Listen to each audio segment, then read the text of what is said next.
नमस्कार, कृषी जग या यूट्यूब चॅनलमध्ये मी आपले स्वागत करतो. या चॅनलचे नवनवीन व्हिडिओ पाहण्यासाठी बेल आयकॉन नक्की दाबा. आपणास व्हिडिओ आवडल्यास लाईक आणि शेअर अवश्य करा.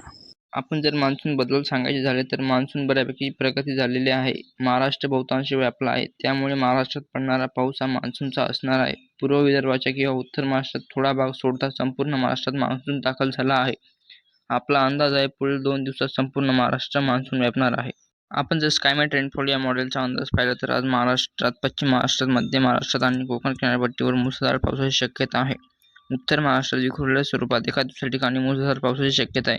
तसेच विदर्भातही एका दुसऱ्या ठिकाणी हलक्या ते मध्यम पावसाची शक्यता. उद्या संपूर्ण महाराष्ट्रात विखुरलेल्या स्वरूपात वातावरण निर्मिती होऊन मध्यम ते मुसळधार पावसाची शक्यता आहे. यात एकंदरीत अंदाज पाहिला तर 14 तारखेपासून महाराष्ट्रात पावसात थोडी घट जाणवण्याची शक्यता आहे, परंतु 18 तारखेपासून पुन्हा विदर्भातून जोरदार पावसाला सुरुवात होणार आहे.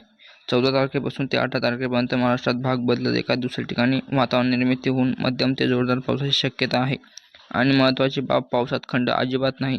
दररोज वेगवेगळ्या भागात वातावरण निर्मिती होऊन मध्यम ते जोरदार पाऊस पडणार आहे. आपण 21 तारखेपासून पुढचा अंदाज पाहिला तर संपूर्ण महाराष्ट्रात पुन्हा एकदा जोरदार पावसाला सुरुवात होणार आहे. काळात मान्सूनने 80% भारताला कव्हर केलेला असेल. जीएफएस मॉडेलच्या अंदाजानुसार उद्या महाराष्ट्रात, उत्तर महाराष्ट्रात, नाशिक जिल्ह्यात तसेच जळगावच्या काही भागात, नगरच्या काही भागात मध्यम ते जोरदार पावसाची शक्यता आहे.